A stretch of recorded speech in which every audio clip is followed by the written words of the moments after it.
लांडग्याचा वंशज असणारा कुत्रा म्हणजे माणसाचा अत्यंत जवळचा मित्र.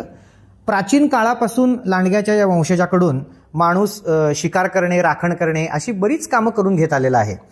आणि बघता बघता हजारो वर्षांच्या सहजीवनानंतर हा चार पायांचा मित्र माणसाच्या आयुष्यातला अविभाज्य भाग बनून गेलेला आहे. कुत्र्यांच्या जगात नेमकं काय चाललेलं असतं? सध्याच्या काळामध्ये कुत्र्याला आपण किंवा आपल्या डॉगला आपण एक्सटेंडेड फॅमिली मेंबर मानतो.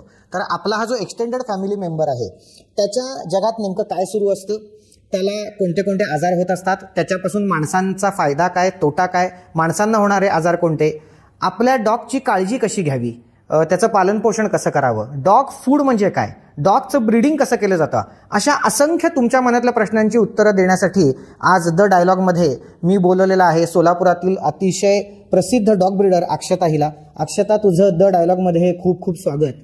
Thank you so much. साधारणतः आमच्यासारखी सामान्य माणसं डॉग लवर जी असतात, प्रत्यक्षात पाळणं होतंच असं नाही, पण कुत्र्याबद्दल प्रेम असतं. कुत्र्याबद्दल प्रेम नाही असं वाटणारी माणसांची संख्या कमीच असते. प्रत्यक्षात पाळणं न पाळणं हा वेगळा भाग झाला.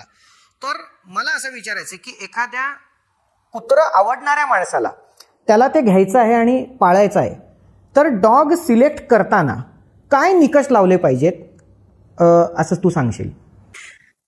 पहिला तर मी म्हणेन की मेंटल प्रिपरेशन पाहिजे, की आपल्याला डॉग आवडणे आणि एक डॉग आपण घरी आणणे इथपासूनचं आवड भरपूर लोकांना असते, पण आपण ती रिस्पॉन्सिबिलिटी घ्यायला मेंटली तयार आहोत का हे पहिलं आपण चेक करून घेतलं पाहिजे. मेंटल प्रिपरेशन हा फर्स्ट प्रायोरिटी आहे.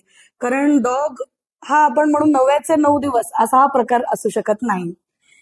तुम्ही एकदा डॉगला आणला तर तुम्ही एक साधारण 60+ डेजचा जो पपी असतो तो आणतो. चिमुकल्या बाळाला आणतो आपण घरी, तर आपण आपल्या बाळाची जशी काळजी घेतो तसंच या पपीचीही काळजी घेतली गेली पाहिजे.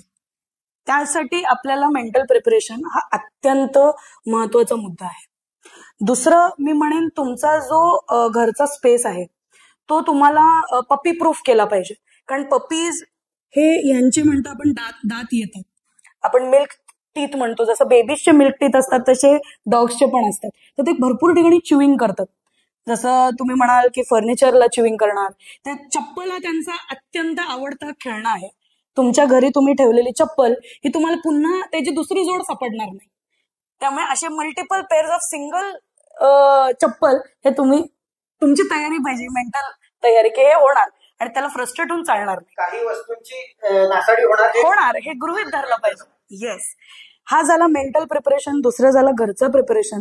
तिसरं मी म्हणेन तुमचं फायनान्शियल तयारी पाहिजे, की पपीज जे असतात त्यांना एक्स्ट्रा न्यूट्रिशन लागतं, एक्स्ट्रा केअर लागते. त्यांची एक आपण म्हणू आपल्या पद्धतीने आपण त्यांना घडवतोय, की त्यांचं ट्रेनिंग कुठे, त्यांनी वेळ काय आहे शूशीची, त्यांचं खाण्याचं वेळ काय आहे, त्यांना बाहेर घेऊन जायच्या वेळा काय आहेत, हे आपणही त्यांना ट्रेनिंग करतोय. तर त्याची त्यांना वेळ द्यायची तयारी पाहिजे. तर हे तिसरं मी म्हणेन. हे जर तिन्ही याच्यामध्ये तुम्हाला असं वाटतंय की आपण वेळ देऊ शकतो, आपण हे केपेबल आहोत आणि आपली मानसिक तयारी आहे, तर डेफिनेटली तुम्ही डॉग आणायला काही प्रॉब्लेम नाही. बाकी हे वर्क इन प्रोग्रेस आहे. प्रत्येक माणसाचा जसा स्वभाव वेगळा तसा प्रत्येक डॉगचा स्वभाव वेगळा, प्रत्येक पपीचा स्वभाव वेगळा. साधारणतः किंवा कुत्र्याचं पिल्लू घरी आणण्यापूर्वी काय पूर्व तयारी करायला पाहिजे हे तू सांगितलंस. मला असं विचारायचं आहे की कुत्रं निवडायचं कसं, म्हणजे कोणत्या ब्रीडचं पिल्लू मी घेऊ हे कसं ठरवायचं, त्याच्यासाठीचं काय क्रायटेरिया बघावे लागतात? जसं मी तुम्हाला म्हटलं की आपण राहतो कुठे. जर तुम्ही एका अपार्टमेंटमध्ये राहत असाल तर तुम्ही लार्ज ब्रीड घ्यायला मी म्हणणार नाही की नका घेऊ असं म्हणणार नाही, पण मग तेवढा तुम्ही त्यांना वेळ दिला पाहिजे की तुम्ही त्यांना बाहेर घेऊन जाऊ शकाल. तुम्ही त्यांना एक्स्ट्राची एक्सरसाइज करून त्यांचा जो आपण म्हणू फिजिकल एनर्जी आहे ती पूर्ण ड्रेन व्हायला पाहिजे. आमच्या डॉगच्या फील्डमध्ये एक अत्यंत महत्वाची म्हण आहे, a tired dog is a happy dog. म्हणजे त्यांना तुम्ही थकवलं पाहिजे, इतकं तुमच्यातही एनर्जी पाहिजे, पेशन्स पाहिजे की त्याला थकवून तुम्ही त्याला हॅपीली तो घरी येऊन मस्तपैकी पाय वर करून झोपेल, इतकी तुमची तयारी पाहिजे. तेवढा वेळ जर तुम्हाला द्यायचा नसेल तर असेही डॉग ब्रीड्स आहेत जे स्मॉल साईजमध्ये येतात, जे फ्रेंच बुलडॉग्स आहेत आणि रोबस्ट सुद्धा आहेत. मग शिट्झू आहेत, लासा आहेत, परत यॉर्कशायर टेरियर्स आहेत. बिकॉज हे स्मॉल आहेत, छोट्या साईजचे डॉग आहेत, यांची एनर्जी पण कमी वेळ आपण म्हणू कम्पेअर्ड टू लार्ज डॉग्स, तर त्यांना कमी स्टिम्युलेशन लागतं. तर तुम्हाला एक नॉर्मल वॉक घेऊन तुम्ही नॉर्मल वेळ त्यांच्याबरोबर स्पेंड करू नये, तुम्ही तो डॉग असण्याचा सहवास एन्जॉय करू शकाल. साधारणतः आपल्या कुटुंबाची किंवा आपली गरज काय आहे त्याप्रमाणे पूर्ण पूर्वतयारी करावी आणि पिलू निवडतानाही त्या पद्धतीनेच विचार करावा. Large breed dogs, yes, large breed dogs definitely ह्याचं जे आपण म्हणू की डाएट असतं ते मोठं असते compared to small breed dogs. आपल्याला एखादं ब्रीड आवडतं किंवा पिल्लू खूप गोंडस दिसतं, अडल्ट डॉग एकदम आपण म्हणू माचो दिसतो, म्हणून आणण्यापेक्षा आपल्याला त्याचा जो महिन्याचा खर्च आहे तो परवडणार आहे का, त्याच्यामध्ये काही त्रुटी राहणार नाही ना, हे आपण एकदा बघितलं तर माझं म्हणणं आहे की दोघांचाही जो सहवास आहे तो खूप आनंदाचा असू शकतो. बहुतांश वेळा असं चित्र दिसतं की अतिशय उत्साहात पिल्लू घरी आणलं जातं आणि पहिले 2 दिवस त्याचे अतिशय लाड केले जातात आणि त्याच्यानंतर मात्र त्याची काळजी घेण्यासंदर्भात किंवा त्याचं पालन पोषण करण्यासंदर्भात माहिती नसल्यामुळे किंवा माहिती असली तरी कसं हँडल करावं, त्याचं अस्तित्व आपल्या घरामध्ये जे नव्याने सुरू झालेलं आहे ते कसं स्वीकारावं हे न कळाल्यामुळे चिडचिड सुरू होते आणि त्याच्यातून शेजाऱ्यापाजाऱ्यांना सुद्धा त्रास होतो. तर मला असं विचारायचं की कुत्र्याचं आणल्यानंतरचं पालन पोषण कसं करावं, ह्याच्या काही स्पेसिफिक गाईडलाईन्स किंवा असे काही नियम आहेत का की ज्याच्यामुळे त्यांचं आपल्या घरातलं अस्तित्व आल्याच्या दिवसापासून अतिशय सुखकारक होईल. म्हणजे टॉयलेट एटिकेट्स असतील किंवा त्याला लागणाऱ्या ज्या गोष्टी आहेत त्याचं बिहेवियर समजून घेऊन त्याचं पालन पोषण जसं आपण आपल्या घरातल्या मुलांचं करतो तसं कुत्र्याच्या पिल्लाचं पालन पोषण नेमकं कसं करायचं. आता जेव्हा आपण 60+ डेजचा पप्पी आणतो घरी तर पपीजचं नेचर आहे ना फार इन्क्विजिटिव्ह, क्युरियस नेचरचे पपीज असतात. कारण डॉग हा मॅक्सिमम आपण म्हणू nose is is other brain, तो माणसाला नाकानी ओळखतो. म्हणजे प्रत्येक व्यक्तीचं एक स्पेसिफिक आपण म्हणू स्मेल असते, त्याच्याने त्याची परख होते की माझ्या घरातले मेंबर्स कोण, माझ्या बरोबर खेळणारे कोण, मला खायला कोण घालतं. बहुतांश वेळा तुम्ही बघा की डॉग मुलांबरोबर खेळतं पण वेळ झाली खायची की लगेच किचनमध्ये आई उभी असते, तिच्याकडे आईकडचं जे त्याचं प्रेम असतं ते वेगळंच असतं. की आईला कोणी काहीतरी बोललं, खूप सारे व्हिडिओ सुद्धा आहेत इंटरनेटवर की तुम्ही असं खोटं खोटं आईला मारायला गेलं की डॉग एकदम इमोशनल होतो आणि मारू नका असं म्हणजे तो ऍक्शन करतो. येस, की हे इथे नका करू, हे माझं व्यक्ती आहे. डॉग फूडनी अटॅच होतो फार फास्ट, पण म्हणू फूडनी, आणि जो माणूस त्याला प्रेम करतो जवळ घेतो त्याच्याने त्याचा येस रिवॉर्डिंग टेक्निक्सला तो पटकन अटॅच होतो. आता तुम्ही म्हणाल की आपण टॉयलेट एटिकेट्स वगैरे कसे शिकवले पाहिजे, पेशन्स पाहिजे याला. ओव्हरनाईट कुठलाही पप्पी शिकणार नाही. तुम्ही 60+ डेजचा जेव्हा पप्पी आणता किंवा त्याच्या पप्पीच्या स्टेजमध्ये एक 6 महिने वगैरे पिरियड जो असतो तो डेफिनेटली काय दररोज आपण उठल्यासारखं बाथरूममध्ये जाऊन तो त्याची क्रिया करणार नाही. ते होणारच आहे, तो जमिनीवर त्याचा प्रकार करणारच आहे. ते क्लिनिंगची तुम्हाला तयारी पाहिजे, पेशन्स अत्यंत महत्वाचं आहे. एकदा का तो शिकला की तो करणार नाही याची गॅरंटी आम्ही घेतो. त्याचं कारण काय, डॉग्स ला डिसिप्लिन फार असतं. पपी स्टेजमध्ये त्याला डिसिप्लिन लागणं चालू आहे. ऍडल्ट डॉग्स मध्ये तुम्ही बऱ्याचदा बघा डॉग पेट पेरेंट्स हे एक सांगतात की मी येईपर्यंत तो शो थांबून ठेवतो किंवा तो शी करत नाही, मी आल्यावर मला पटकन घाईनिशी चला दरवाजाकडे तो असं हे करायला लागतो. पपी स्टेजमध्ये तेवढा पेशन्स आपल्याला पाहिजे की टॉयलेट ट्रेनिंग हा खूप पेनफुल प्रोसेस आहे, हे मी मान्य करते. तिथं काढणंही लोकांना खूप मानसिकदृष्ट्या त्रासदायक असतो आणि बहुतांश वेळा लोक लहान मुलांच्या हट्टापायी डॉग्स घेतात आणि मात्र ते सगळं कार्यक्रम आहे ते मोठ्यांनाच काढावं लागतं, त्याचा त्रास अधिक असतो. पण मी म्हणेन की तुम्ही जर सकाळी उठला डॉग, आता तुम्ही त्याला उठवलंय तर खायला देणार आहे, लगेच त्याला उठून तुम्हाला ज्याला जिथे त्यांनी त्याचा कार्यक्रम केला पाहिजे अशी इच्छा आहे तिथे जाऊन तुम्ही त्याला उभं करा, थोडं फिरवा, थोडं खेळा, तो त्याचा नाकाचा उपयोग करेल.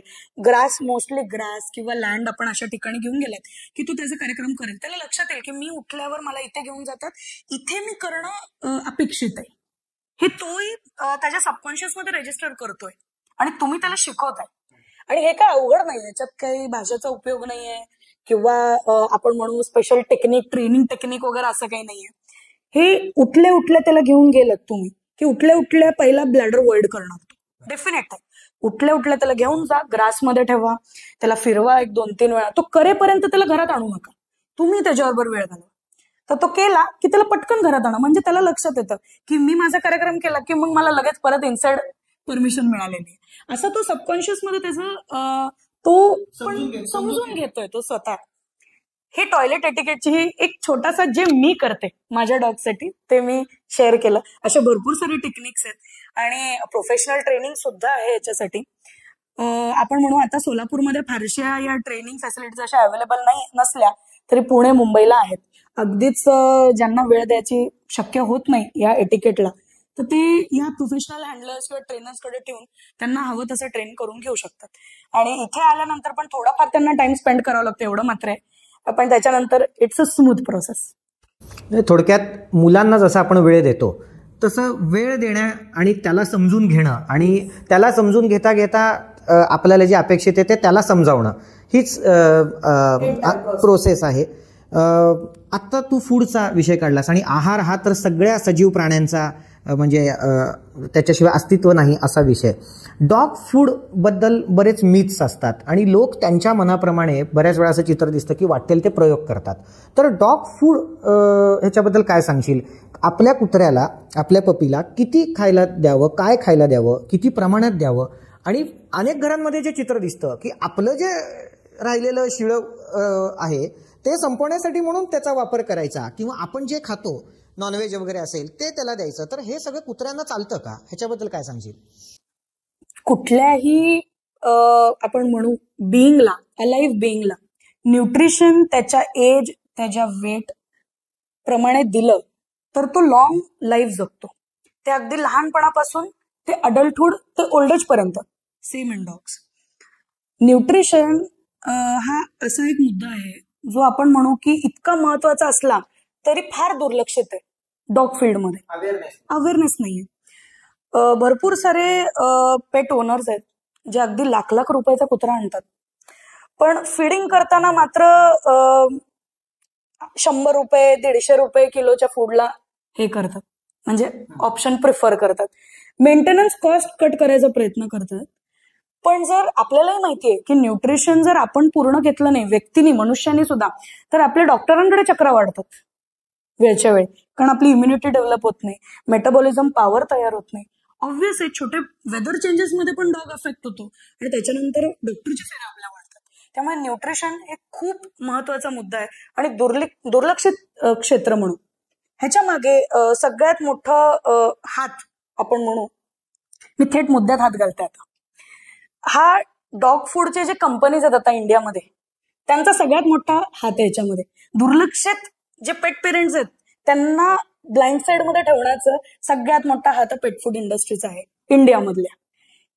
पेट फूड इंडस्ट्री मोठ्या मोठ्या ऍक्टर्सला हायर करतात, त्यांचा पेट फूड प्रमोट करतात, करोडो रुपये तिथे खर्च करतात, पण फॉर्म्युलेशन मध्ये अगदी त्याचा 10% खर्च करत नाहीत. आपण मोठमोठ्या ऍक्टर्सला बघतो ते फूड आपण घरी आणतो, आपण आपल्या डॉगला घालतो, त्याच्यानंतर त्याचे जे चीप इन्ग्रेडियंट्स असतात, डिग्रेडेड प्रोडक्ट्स वापरले जातात किंवा आपण म्हणू जे सेफ्टी प्रोडक्शन मध्ये घेतली पाहिजे तेवढी न घेता त्याच्यामध्ये बायपास क्रिएट केले जातात. एखादा माणसाचा जो प्रोडक्ट असतो तो आपण टेस्ट करून मार्केटमध्ये येतो, त्याच्यामध्ये आपण खूप सारे मध्येही बघितले लीड पॉइझनिंग वगैरे या गोष्टी फूड मध्ये झालेल्या आहेत माणसाच्या, पटकन पकडल्या जातात आणि त्याच्यावर बॅन येतो किंवा त्याच्यावर स्टे येतं. पेट फूड इंडस्ट्रीमध्ये एवढे स्ट्रिक्ट कायदे नाही आहेत, त्यामुळे तो रॉ मटेरियल कुठून येतोय, तो पर्टिक्युलर त्या ग्रेडचा आहे का नाही. आता एक फॉर्म्युला आपण फॉर्म्युलेट केल्यानंतर प्रत्येक वेळेला आउट जो प्रोडक्ट निघतोय म्हणजे पॅकेज फूड जो निघतोय तो त्याच ग्रेडचा असला पाहिजे असं आपण समजतो, पण पेट फूड इंडस्ट्रीमध्ये तसं होत नाही. त्याचं कारण काय, रॉ मटेरियल जे सोर्स केलं जातं हे वेगवेगळ्या ग्रेडचं वेगवेगळ्या वेळेस केलं जातं, त्यामुळे त्याचा जो बेस इन्ग्रेडियंट आहे हा आपण म्हणू की तो खालच्या दर्जाचा असतो. दुसरा महत्वाचा मुद्दा, पेट फूडचं प्राइसिंग, बिकॉज त्यांना ते 150 रुपये 200 रुपये किलोनी लॉन्च करायचं आहे, ती 20-20 किलोची बॅग असते त्यांची. त्यांना माहितीये की जर माझी प्राइस कमी असेल तर माझं फूड फास्ट विकलं जाईल, असं एक मानसिकता आहे पेट फूड इंडस्ट्रीमध्ये. तर त्यावेळेला ते काय करतात, त्यावेळेला ते कट करायचा प्रयत्न करतात न्यूट्रिशन, मग त्याच्यात फ्लेवरिंग ऍड करणार, शेवटी क्वालिटी कॉम्प्रोमाइज करणार तिथे. आपल्याला काय दिसतंय की हे ऍक्टर ऍक्ट्रेस हा फूड प्रमोट करतात, त्यामुळे हा फूड खूप उत्तम कॅटेगरीचा आहे. आणि मी माझ्या आपण म्हणतो ना 56 इंचची छाती करून आपण म्हणतो मी माझ्या डॉगला हे ब्रँड खाऊ घालतो, ते ब्रँड खाऊ घालतो.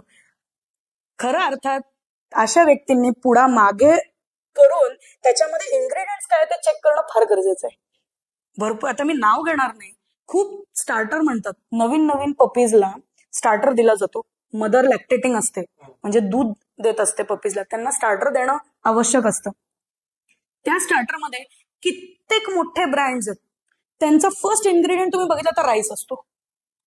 राईस, तांदूळ हा फूड आहे. आणि सेकंड हा पोल्ट्री प्रोटीन असतो. माझं म्हणणं आहे की तुम्ही ज्या वेळेला 12,000 वगैरे बॅगची प्राइस, 15 किलोची बॅगची प्राइस 12-13,000 अशी जेव्हा असते, त्यावेळेला किमान फर्स्ट इन्ग्रेडियंट तुम्ही प्रोटीन दिलं पाहिजे राव. पण हे पेट पेरेंट्स बघत नाहीत. त्याचं कारण काय? खूप मार्केटिंगमध्ये पैसा खर्च करतात ते माणसं. आणि दुसरं सगळ्यात महत्वाची गोष्ट, विकणारा माणूस. मुद्द्याचं म्हणजे विकणारा माणूस याला एक अमुक कंपन्यांकडून टार्गेट असतं की अरे बाबा तू वर्षामध्ये जर अमुक एक बाबा 5,000, 6,000, 10,000 बॅग विकल्या तर कंपनीकडून तुला फुकट गाडी, 4 व्हीलर, अशा स्कीम्स करतात कंपनीज. त्याचं कारण काय? They are wasting their money on marketing and all these schemes because they know people who are selling dog food from the counter can easily manipulate customers. कारण कस्टमर पुढा मागे करून बघण्याची तसदी घेणार नाहीये, हे त्यांनी त्याच्या स्वभावावरून आधीच कन्फर्म केलेलं आहे. ज्या वेळेला मी पेट फूड मध्ये पडले, म्हणजे मला गायडन्स देणाऱ्या माझ्या mentor Gauri Narwalkar madam, kennel club of इंडियाचे लायसन्स जज आहेत, तर त्यांच्या सहवासात राहून मला न्यूट्रिशन बद्दल माहिती मिळाली. ते केनल न्यूट्रिशनिस्ट सुद्धा आहेत. ज्या वेळेला मी योसेरा फूड मध्ये पडले, त्यावेळेला मी ज्यावेळेस स्टडी चालू केली, आय ओपनर होतं माझ्यासाठी. कारण मीही अशा कित्येक पेट पेरेंट्स, कित्येक ब्रीडर्स पैकी एक असं व्यक्तिमत्व होते जी 56 इंच करून सांगायचे की मी हा फूड खायला घालते. And I thought what a fool I am. I felt like a fool. I felt I was betrayed.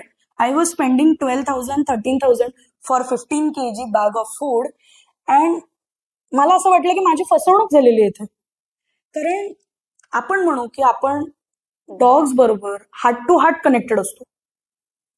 आणि जसं माझ्या मुलांना तुम्ही आपण म्हणू चीप फूड मी खायला घालणार नाही, तसंच माझी इच्छा नाही आहे की मी 12,000 घालून एखादी बॅग महिन्याची घेते तर त्याला चीप इन्ग्रेडियंट्स मी खायला घालेन. पण हे सत्य आहे आजचं. कारण पेट फूड इंडस्ट्री इंडियामध्ये, इंडियाचं स्पेसिफिकली मी का म्हणते, कारण गव्हर्निंग बॉडी जी आहे इंडियामध्ये, फॉर्म्युलेटिंग गव्हर्निंग बॉडी आपण म्हणतो ना, टेस्टिंग बॉडी, ही एवढी स्ट्रॉंग नाही. हे यांचे स्वतःचे वैयक्तिक लॅब असतात, त्याच्यात ते बॅच टेस्टिंग करतात आणि फूड बाहेर काढतात.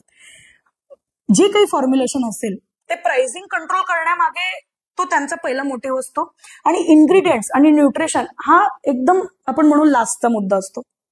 कारण ह्याच्यात सोयाबीन वापरले जातात, सोयाबीन मील वापरला जातो, सोया ऑइल वापरला जातो, आपण म्हणू ग्लुटन, व्हीट ग्लुटन, मेज ग्लुटन असा प्रकार वापरला जातो. आपल्यालाही माहितीये की सोयाबीन हा माणसाला किती अनेक तास सेशिएटेड ठेवतो पण ऍब्सॉर्ब होत नाही. म्हणजे काय झालं, you are feeding fillers, you are taking 12,000, 13,000, चला मी म्हणेन 6,000, पण 6,000 ची पण 10 किलोची बॅग तुम्ही घेत असाल, तुम्ही काही करत नाही, you are just feeding fillers. Filler का त्याचं पोट भरतंय, सकाळी उठून बघा ते आहे तसंच बाहेर पडतंय. फूडचा जो ऍब्सॉर्प्शन पर्सेंटेज असतो, जेव्हा मी योसेराची स्टडी केली 70% प्लस त्याची ऍब्सॉर्प्शन कपॅसिटी. मला त्यावेळेला ऍब्सॉर्प्शन कपॅसिटी काय असतं हे मला माहिती नव्हतं. It was new to me. Study केल्यानंतर लक्षात आलं की फूड जेवढं आपण घालतो त्याची ऍब्सॉर्प्शन कपॅसिटी नावाचा एक प्रकार असतो, की म्हणजे आपण एवढे एक समजा आपण 172 ग्रॅम फूड घातलंय, त्याच्यातून किती ग्रॅम ऍब्सॉर्ब होणार आहे हे त्याच्या इन्ग्रेडियंट्स वरून ठरतं. जर ग्लुटन आहे, सोया आहे, व्हीट आहे, व्हेजिटेबल ऑइल आहे, तर किती ऍब्सॉर्ब होणार आहे. आपण म्हणू फॉर्म्युलेशन केलेलं आहे पण ऍब्सॉर्प्शन नाहीये. म्हणजे आपण म्हणू याच्यात नैसर्गिक पद्धतीने त्याला त्या पर्सेंटेजने डायजेशन मिळणारच नाहीये. डायजेशन होत नाहीये म्हणजे एनर्जी मेटाबोलाइज होत नाहीये. तुम्ही प्रत्येक वेळेला आपण म्हणतो माझा कुत्रा डल राहतो, 4 वेळेला पळाला, मी 4दा बॉल टाकला की थकतो कुत्रा. अरे मग तुम्ही असे फूड घालणार तर थकणार नाही तर काय, ऊर्जाच मिळणार. तुम्ही जर कंटिन्यू वरण भात किंवा डाळ भात खाऊन जगताय आणि तुम्हाला म्हणतात की अरे बाबा 30 पुशअप कर, शक्य होणार आहे का तुम्हाला? अशक्य गोष्ट आहे. म्हणजे आपण डॉग्स कडून बाबा मी 15,000ची बॅग खायला घालतो की ह्यांनी 50 राऊंड मारलेच पाहिजे असं नाहीये ना. तुमचाही अभ्यास त्याच्यात पाहिजे की किती एनर्जी मेटाबोलाइज होते त्याची, आणि जेवढा माणूस खातो त्याच्यापेक्षा बाहेर कमी निघतं, हे साहजिक आहे. तसंच डॉग्स मध्ये सुद्धा ऍब्सॉर्प्शन कॅपॅसिटी कशी कळते, जेवढा खाल्ला जातो त्याच्यापेक्षा कमी वेस्ट बाहेर निघली पाहिजे, म्हणजे ऍब्सॉर्ब झालाय फूड. दिवसात समजा तो एक 500 ग्रॅम खात असेल तर त्याची जी वेस्ट आहे त्याच्यापेक्षा खूप कमी पाहिजे. म्हणजे आपल्याला एक म्हणतो ना आपण एक टँजिबल प्रूफ आहे की नाही ऍब्सॉर्प्शन होतंय. परत त्याचा कोट असतो, कोट कंडिशन डिग्रेड होते. तर तुम्ही असा फूड घालताय ज्याच्यामध्ये म्हणून सत्व नाहीये, त्याची कोट कंडिशन डिग्रेड होते, त्याच्या डोळ्यातून घाण येत राहते सारखी, थकलेला दिसतो डॉग है ना. फ्युचरमध्ये तुम्ही इग्नोर केला आता, फ्युचरमध्ये ज्यावेळेला डॉग आपण म्हणू की जो 9 इयर्स होतोय तो आता त्याच्या ओल्ड एज मध्ये पदार्पण करतोय, तर ऑब्व्हियस आहे त्याला आजार होणार आहेत. मग ज्या वेळेला तुमचा डॉग 15 वर्ष जगणार होता तो 10-12 वर्षच जगणार तुमचा. त्याचं कारण काय, ओव्हर त्याचं आपण म्हणू मेटाबोलाइज न झाल्यामुळे त्याची धावपळ फार झालेली आहे, ऑक्सिडेशन जास्त झालेलं आहे आणि एनर्जी अधिक खर्च झाल्यामुळे म्हातारपण लवकर येणार आहे कुत्र्यांमध्ये. आणि तुमचा जो मित्र म्हणून तुम्ही एवढे 9-9, 10-10 वर्ष त्याला जीव लावता, तो एक दिवस तुम्हाला लवकर सोडून जाणार आहे. हा माणसांनी विचार केला पाहिजे की कमी पैशात सुद्धा 15-15 किलोला 4-4 हजार जरी तुम्ही महिन्याची खर्च करा तरी एवढं आपलं म्हणतात ना की तयारी पाहिजे की एखाद्या अशा व्यक्तीकडे तुम्ही जा ज्याला न्यूट्रिशनची कदर आहे. तो नुसतं दुकानावर बसून फूड विकतोय, अशा माणसाकडे जाऊन काय उपयोग आहे? त्याला जे पेट फूड इंडस्ट्रीकडून स्कीम मिळतीये तो त्याच्या घरच्यांचा विचार करतोय. मी म्हणेन, मी अर्ज करेन लोकांना की तुम्ही तुमच्या घरच्यांचा विचार करा. जो घरी तुमचा आवडता लाडका मित्र आहे, जो अगदी अशा केसेस आहेत की म्हणू राजस्थानमध्ये वगैरे गोळी घालताना कुत्रा समोर आला आणि गोळी खाऊन गेला, म्हणजे जीव दान दिलं त्यांनी तुम्हाला. हे रियालिटी आहे कुत्र्याचं, हे रियालिटी आहे की मालकावर अटॅक होणार आहे तर कुत्रा पहिला अटॅक करतो. आता तुम्हाला त्याला सांगायला वेळ आहे का? तुम्ही त्याला अटॅकची कमांड दिली आहे, घरचाच कुत्रा असतात. पण एवढा तुम्हाला जीवदान देणारा जी पर्सनॅलिटी आहे त्याच्यासाठी तुम्ही एवढाही अभ्यास नाही करणार. आणि माझं म्हणणं की ब्लाइंडली कोणावर विश्वास करू नका. दिस इज बिझनेस. तुम्ही अशा व्यक्तींवर विश्वास करा जो न्यूट्रिशन सेल करतोय. डॉग फूड सेल करण्यापेक्षा जो न्यूट्रिशन सेल करतोय त्याच्याकडून फूड घ्या. ज्याचं फर्स्ट आपण म्हणू पोटापाण्याचा बिझनेस तो नसेल त्याच्याकडून सजेशन घ्या. पोटापाण्याचा विचार करणारे व्यक्ती हे कायम स्वतः आणि स्वतःच्या घरच्यांचा पहिला विचार करणार, तुमच्या मित्राचा विचार करणार नाही. हे म्हणजे कन्फर्म आहे, माणसाबद्दल हे असतंय डेफिनेटली सगळ्याच क्षेत्रामध्ये. पण डॉग फील्डमध्ये ह्या विषयाबद्दल कोणी चर्चा करत नाही. असेही माणसं आहेत 20-20 लाख घालून कुत्रे आणतात, इम्पोर्ट करतात कुत्रे, पण फूड घालताना अगदी विचार करणार अरे बजेट नाही माझा. अरे 25 लाखाचा कुत्रा आणता तुम्ही आणि बजेट नाही असं म्हणणं खूप चुकीचं आहे. कारण लॉंग टर्म तुम्हाला त्याचा साथ सहवास हवा असेल तर तुम्हाला त्याच्या न्यूट्रिशनवर फोकस केलंच पाहिजे. आणि अशा व्यक्तींचं कन्सल्टेशन घेतला पाहिजे जे की जेन्युइन आहेत, मार्केटमध्ये भरपूर वर्षापासून त्यांनी काम केलंय आणि त्यांचा तो बिझनेस नाहीये. बिझनेस नसून ते शौकिया ह्याच्यामध्ये ते आलेले आहेत, त्यांना आवड आहे, प्रेम आहे डॉग बद्दल, त्याच्यामुळे ते त्याच्यात उतरलेले आहेत. मेन बिझनेस कधीही व्यक्तीने विचारला पाहिजे माणसाचा. जर एखाद्या माणसाचा main business dog food selling असेल किंवा डॉग ब्रीडिंग असेल, मेन बिझनेस म्हणेन, तर मी म्हणेन तुम्ही 100 वेळा विचार करा, विचारपूस करा, स्वतः निरीक्षण करा आणि मगच त्या पर्टिक्युलर डीलला तुम्ही पुढे जा. तू सांगतेस ती सगळी माहिती तशी धक्कादायक आहे आणि तू स्वतः ब्रीडिंगच्या क्षेत्रामध्ये काम करते आणि तुलाही काही वर्षांनंतर ही गोष्ट कळाली असं सांगते. मग जे सामान्य पेट ओनर्स आहेत, डॉग ओनर्स आहेत, त्यांना तर या गोष्टींचा गंध नसेल आणि त्यामुळं आपल्या देशामध्ये जेवढे म्हणून हे अशी छान घरातली मित्र मंडळी असतील त्या सगळ्यांचं पोषणापासून ते म्हणजे वंचित राहत असतील. तर आपला या पॉडकास्ट ऐकून बऱ्याच जणांच्या डोक्यात प्रकाश पडेल आणि त्या दृष्टीने अवेअरनेस वाढेल अशी अपेक्षा करूयात. मी मगाशी विचारलं त्याप्रमाणे घरचं अन्न जे दिलं जातं त्याचा काही ॲडव्हर्स इफेक्ट होतं का? ते द्यावं की नाही द्यावं? नॉनव्हेज असतं किंवा बऱ्याच घरांमध्ये कुत्रा जरी नसेल तरी बाहेर येणाऱ्या कुत्र्याला पोळी दिली जाते, स्ट्रीट डॉग्स म्हणतोय मी, हे देणं योग्य आहे का? डॉग्स जे आहेत ना हे काही गोष्टी डायजेस्ट नाही करू शकत, काही गोष्टी त्यांच्यासाठी टॉक्सिक असतात.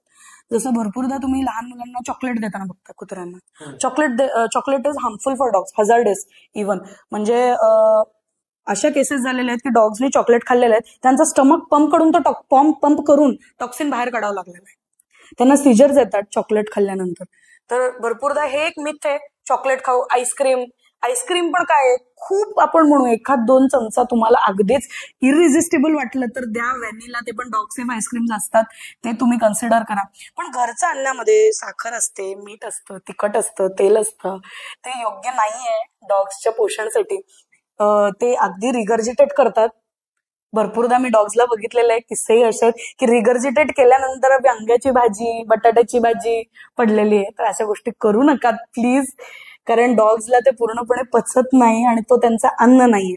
आपला दुसरा विषय झाला नॅचरल फूड नाहीये तो, आणि त्यांना गरज नाहीये त्याची.